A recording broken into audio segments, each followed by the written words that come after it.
चलियो हमारो अपना नगरी ना बहारब बाबा घर बहारब अंगना बहारब बाबा घर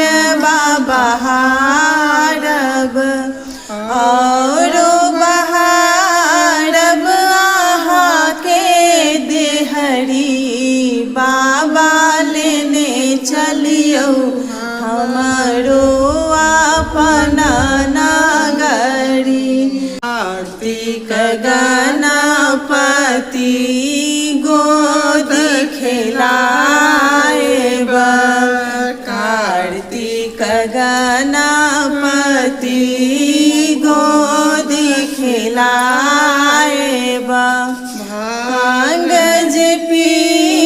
सब रगड़ी रगड़ी बाबा लेने चलियो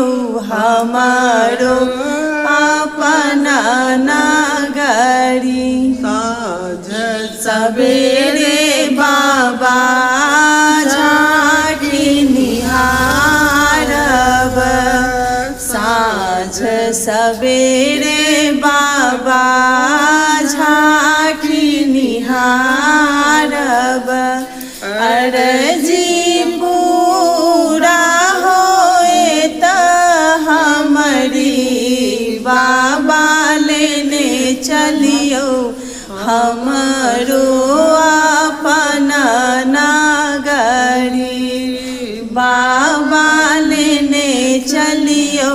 हमारो